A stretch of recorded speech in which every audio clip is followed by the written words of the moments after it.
नमस्कार, खबरों की खबर में आपका स्वागत है। मैं हूं तृप्ति। दिशा सालियान की मौत पर अब ऐसे खुलासे हो रहे हैं जिससे अब यकीन के साथ ये कहा जा सकता है कि मुंबई पुलिस ने दिशा की मौत को जिस तरह से दर्ज किया है वो एक सफेद झूठ है। ये एक साजिश पर पर्दा डालने की कोशिश है, किसी बड़े नेता को बचाने की कवायद है।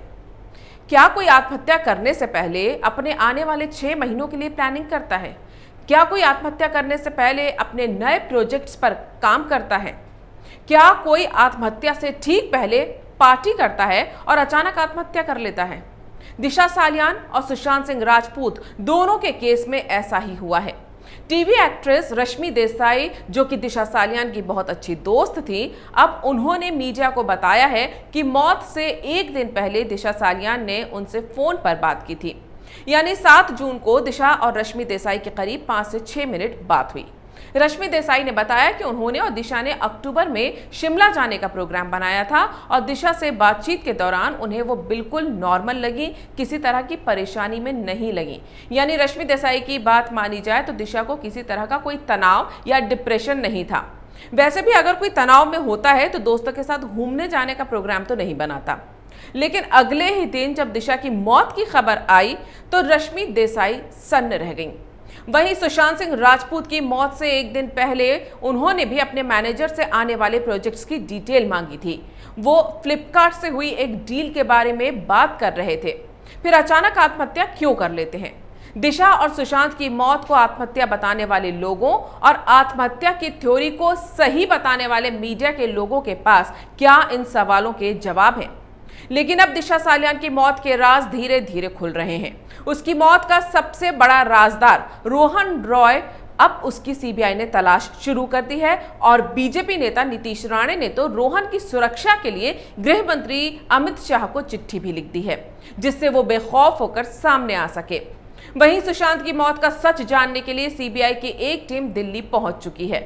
नीतीश राणे ने जो खुलासे किए हैं उससे साफ हो गया है कि दिशा की मौत आत्महत्या नहीं बल्कि हत्या थी। आज नीतीश राणे जो खुलासे कर रहे हैं और दावा कर रहे हैं कि उनके पास इस हत्या से जुड़े सारे सबूत हैं, ये सारी बातें पहले भी उठी थी, तब जब सुशांत का केस सीबीआई को ट्रांसफर नहीं किया गया था। उस वक्त सोशल मीडिया पर दिशा की मौत को लेकर कई तरह की खबरें वायरल हुई थी, जिनमें से एक खबर यह भी थी कि वो एक पार्टी में गई थी जहां 2 एक्टर और एक बड़ा नेता शामिल थे। वहीं 30 जून को बॉलीवुड के एक एक्टर पुनीत वशिष्ठ ने एक फेसबुक पोस्ट फॉरवर्ड की थी। इस पोस्ट में सूरज पंचोली और दिशा सालियान के बीच अफेयर, मरने से पहले दिशा के प्रेग्नेंट होने व सूरज के उस बच्चे के पिता होने और इसी बात को लेकर सुशांत और सूरज का झगड़ा होने और सुशांत की हत्या कराने में रिया चक्रवर्ती, संदीप सिंह, महेश भट्ट, सलमान खान और कुछ राजनीतिक पार्टियों व अंडरवर्ल्ड तक के शामिल होने का सनसनीखेज इल्जाम लगाया गया था। और इसी के बाद इस केस में सूरज पंचोली का नाम आया था। हालांकि सूरज पंचोली ने पुनीत वशिष्ठ के इस पोस्ट का हवाला देकर उनके खिलाफ शिकायत भी दर्ज करवाई थी। सूरज ने अपनी शिकायत में कहा था कि पुनीत वशिष्ठ और कुछ बड़े संगठनों ने सोशल मीडिया पर झूठी खबरें फैलाई हैं। इतना ही नहीं, रिया का इंटरव्यू कर उसका पीआर करने वाले मीडिया आज तक चैनल में भी वो पहुंच गए थे और चैनल ने बाकायदा उन्हें बेकसूर साबित करने वाला उनका इंटरव्यू भी दिखाया।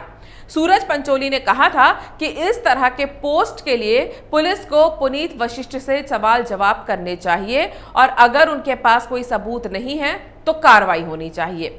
वहीं पुनीत वशिष्ठ ने कहा कि उन्होंने ये पोस्ट बस फॉरवर्ड की थी और उनके पास इन इल्जामों के कोई सबूत नहीं है। दिशा सालियान और सुशांत सिंह राजपूत की मौत के कुछ दिनों बाद से ही इन मौतों को लेकर जिन पार्टियों और पार्टी में शामिल बड़े नामों को लेकर कुछ पोस्ट सोशल मीडिया में वायरल हुए थे, उन्हें भी फेक बताकर खारिज कर दिया गया था।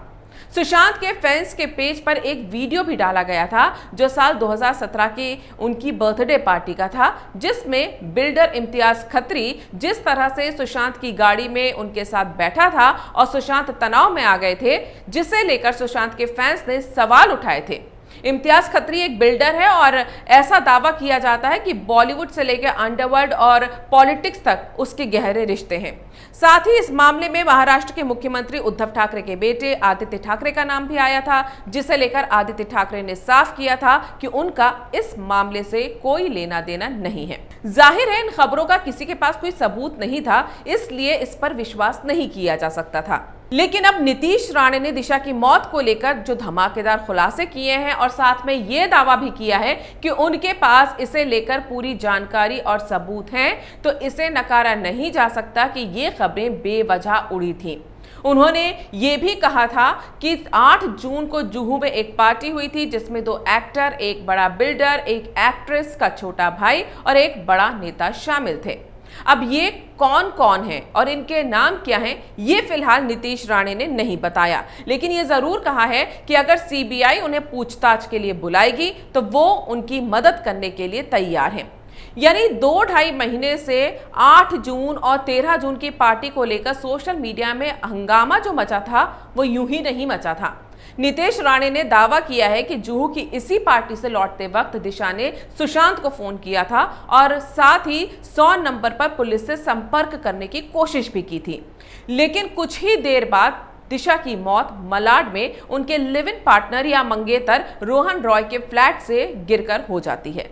दिशा सालियान की CDR यानी कॉल डिटेल्स रिपोर्ट में 8 जून की रात 8:30 बजे से लेकर रात 1 बजे तक की सारी जानकारी गायब है, यानी कोई कॉल रजिस्टर्ड ही नहीं है। नीतीश राणे ने कहा है कि दिशा के मोबाइल के डिलीटेड कॉल रिट्रीव किए जाएं और उस दिन उसकी लोकेशन ट्रेस की जाए। साथ ही जिन बड़े लोगों के नाम वो जानते हैं उनकी भी लोकेशन ट्रेस की जाए। उस दिन ये सारे लोग एक साथ एक जगह पर थे या नहीं, जिससे ये पूरा मामला साफ हो जाएगा। नीतीश राणे ने ही रोहन रॉय को लेकर सवाल उठाए थे। रोहन रॉय दिशा का लिव इन पार्टनर था और दिशा की मौत के दिन उस फ्लैट में मौजूद था जहां से दिशा गिरी थी या फिर उसे फेंका गया था। नीतीश राणे का कहना है कि दिशा की मौत के अगले ही दिन यानी 9 जून को रोहन ने अपने कई दोस्तों को रात को दिशा के अंतिम संस्कार में शामिल होने के लिए मैसेज किया था, जबकि पुलिस रिकॉर्ड के हिसाब से तो दिशा की बॉडी का पोस्टमार्टम ही 11 जून को हुआ था। फिर वो 9 जून को किसके अंतिम संस्कार में अपने दोस्तों को बुला रहे थे? आखिर दिशा की मौत के बाद रोहन गायब क्यों हो गया?